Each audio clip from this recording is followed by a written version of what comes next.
Welcome to Coming Home, Survive and Thrive in Homeschooling. I'm Christine, and this week I had the privilege of interviewing Dr Max Baker-Hytch, a tutorial fellow in philosophy at Wycliffe Hall, Oxford, here in the UK. Classes he has taught include Introduction to Christian Faith and Philosophy and Philosophical Theology. You'll find his bio in the description box below. Max brings recommendations to homeschooling students who have an interest in philosophy. He talks about books to read and other resources, why philosophy is important, and how to incorporate philosophical disciplines in career choice and everyday life.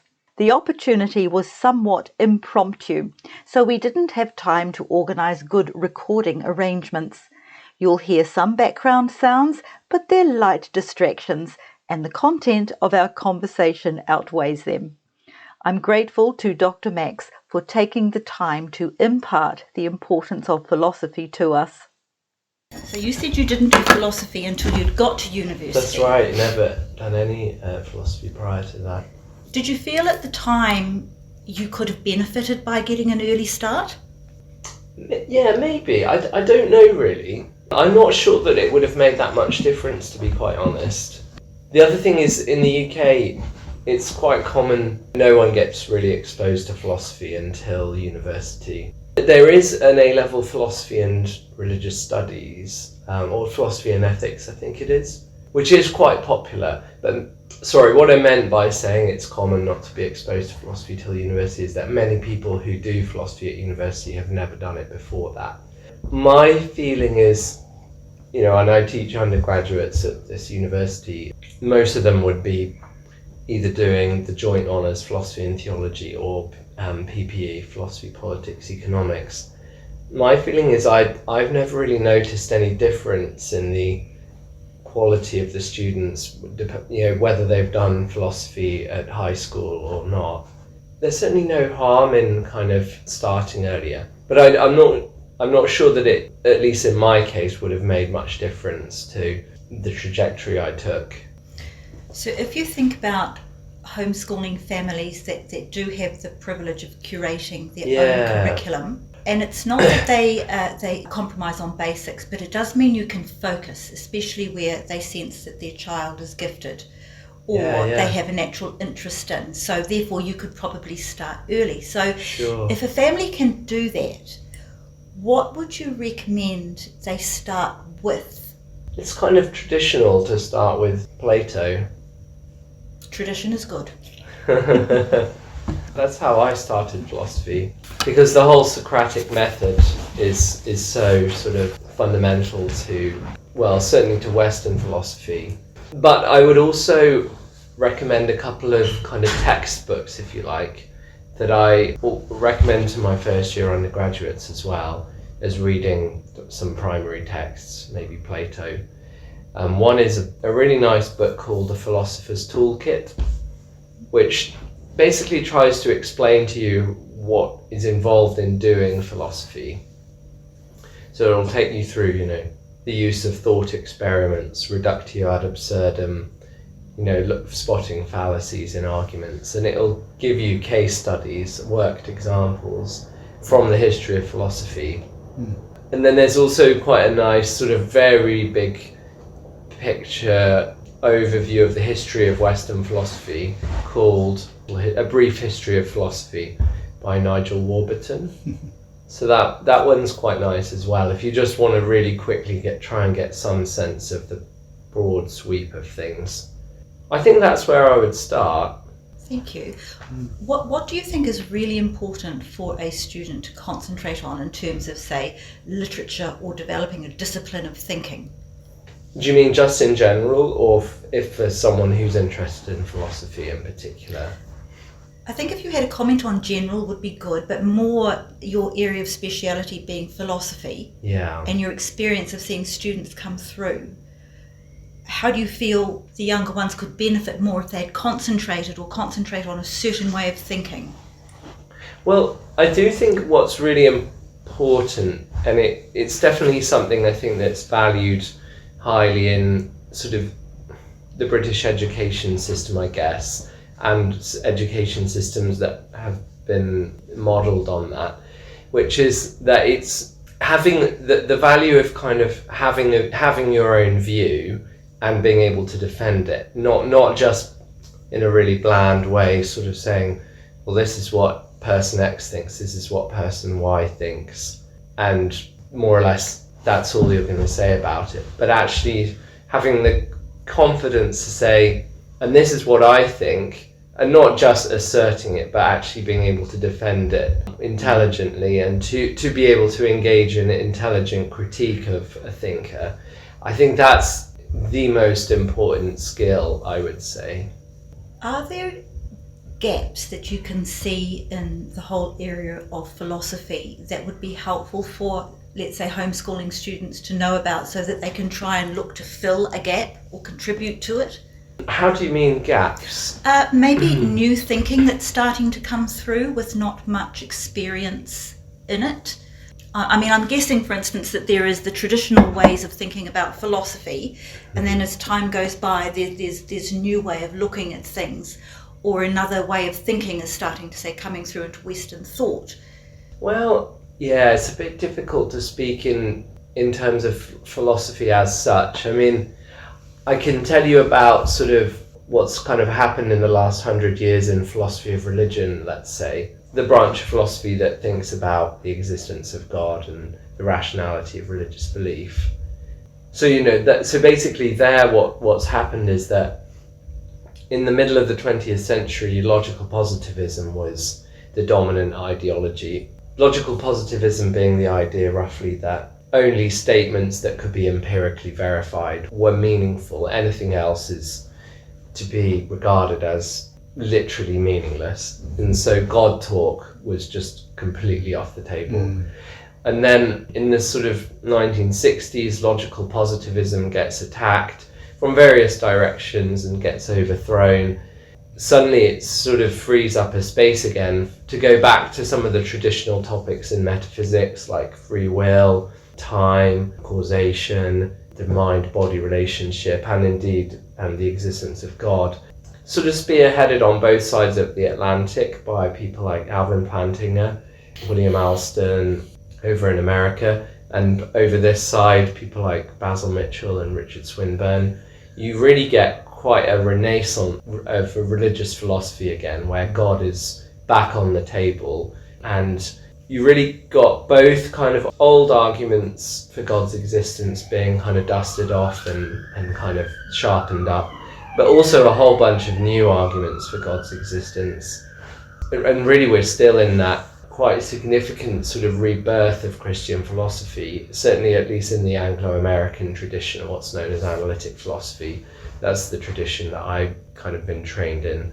Yeah, I mean, I could talk a lot more about what sorts of arguments are being considered now, but it's really it's not just your sort of cosmological, ontological design. There's way more sort of shades, subtle varieties of arguments for God's existence. And not just that, but also people who've argued, actually including Alvin Plantinga, who've argued that religious people don't need arguments for God's existence to have rational beliefs about God. And that sort of spawned its own whole debate as well.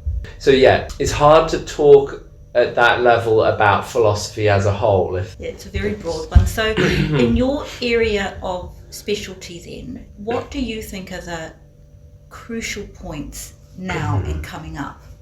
One really interesting development that's been going on is in relation to the mind-brain relationship, and I think what you're seeing, you've definitely got your die-hard materialists who are never going to budge and who are doggedly committed to the idea that the physical brain is all there.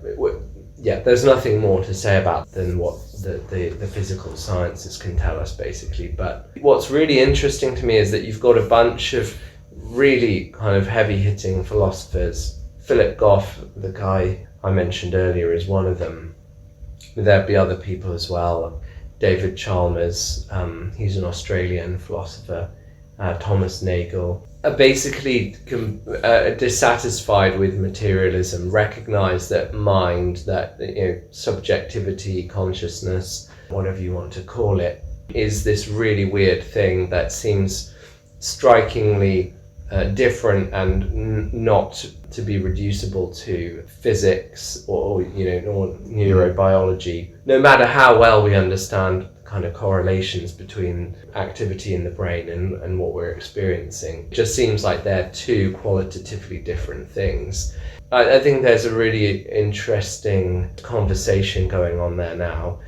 The directions that some people are taking that in. So that, for example, a view known as panpsychism that says that consciousness to some degree is present in all physical things. But it does also seem to be taking some people towards theism. I'm kind of increasingly interested in that area. That's called pan what? Well, that's really that area is really called philosophy of mind. Okay. Yeah. But so panpsychism is the view that all matter is conscious to some degree. Why do you think learning philosophy is important, Max? Well, I suppose that I basically think philosophy isn't like a bunch of facts. It's a cognitive skill, essentially. Like it's the ability to analyze an argument, to pick apart a piece of reasoning. That's the core of what it is to do philosophy. And so I think that cognitive skill set is massively transferable.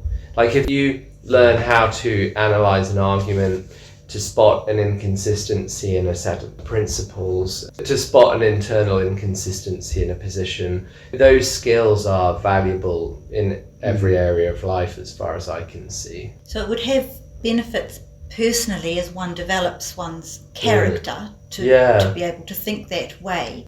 But if somebody wanted to have philosophy featuring in their career, what options are open to them?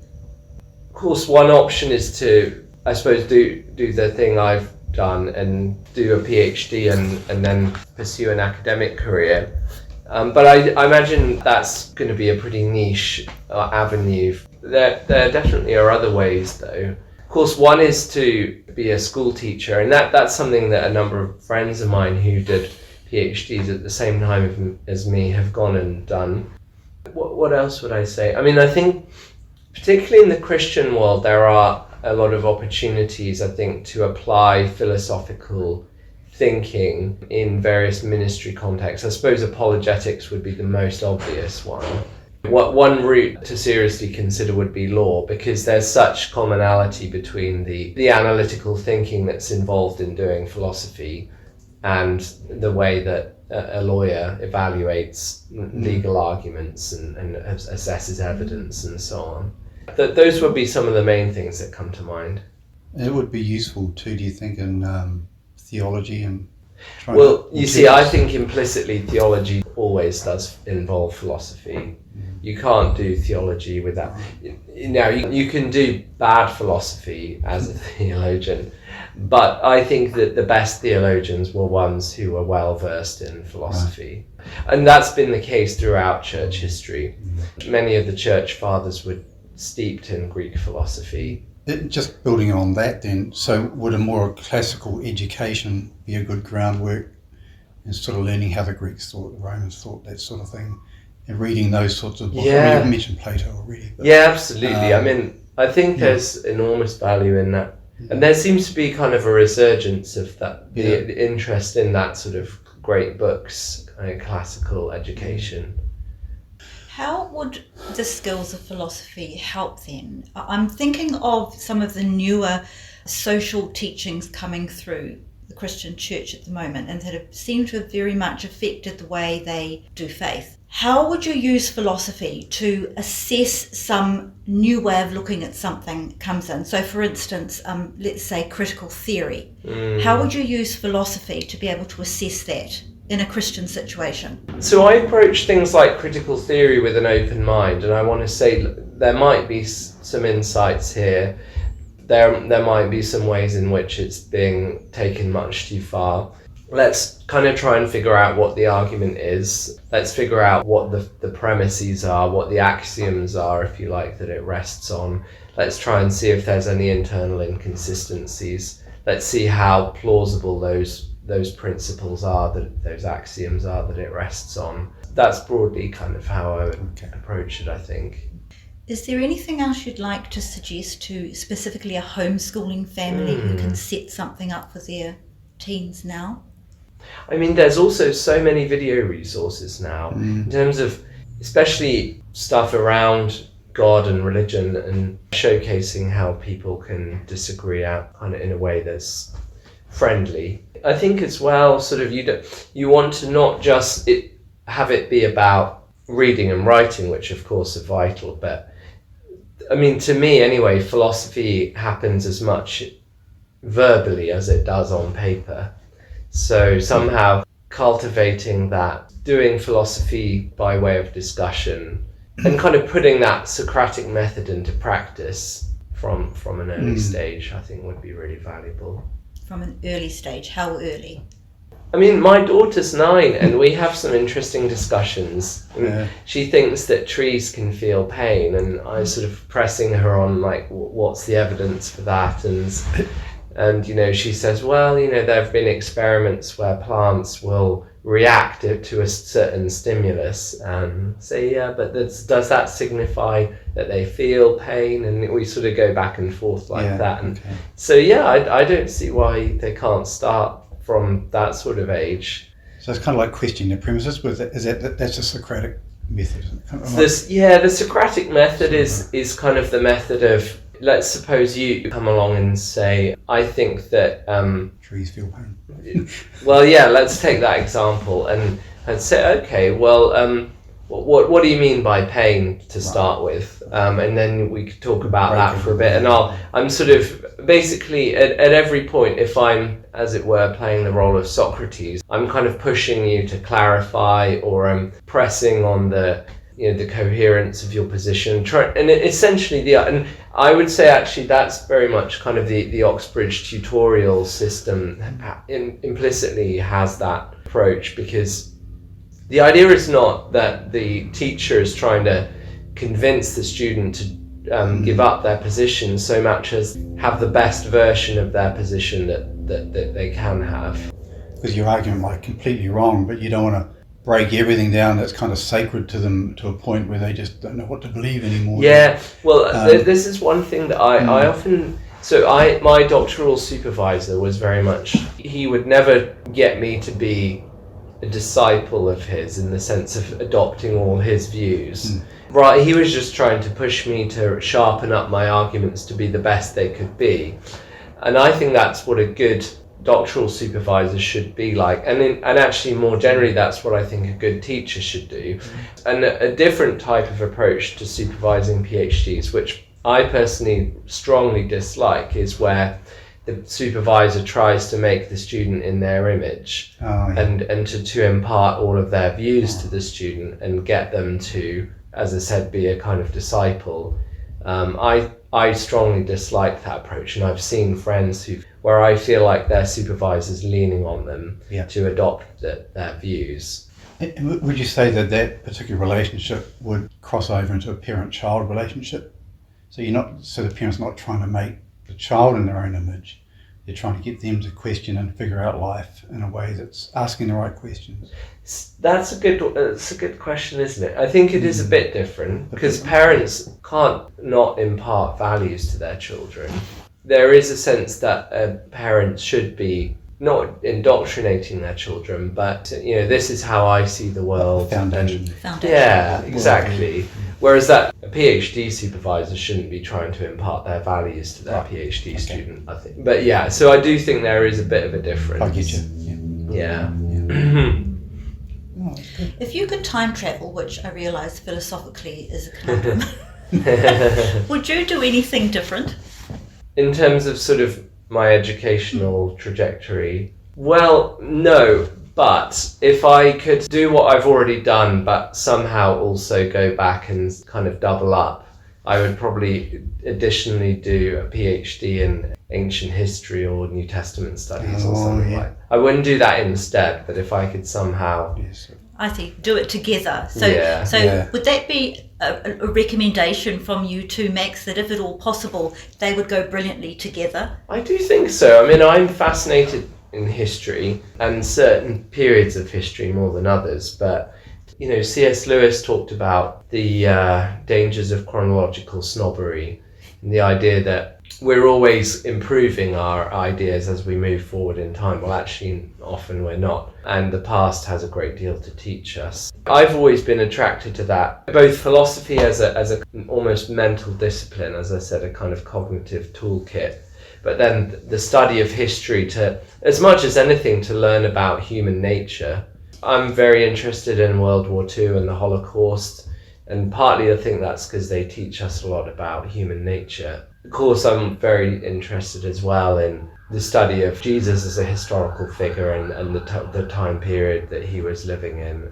What's next for you, Max? What do you want? What's your goal? Well, I suppose I aspire to carry on progressing in my academic career and ultimately to get a chair in philosophy. Yeah, and for that to be a platform, I suppose, from which I can, a bit like people that you mentioned earlier that I greatly admire, like Tom Wright and Alistair McGrath, to use their platform as academics who've built up that kind of credibility, but to have a sort of outward facing, a kind of public, sense of being a public intellectual, I suppose. Yeah.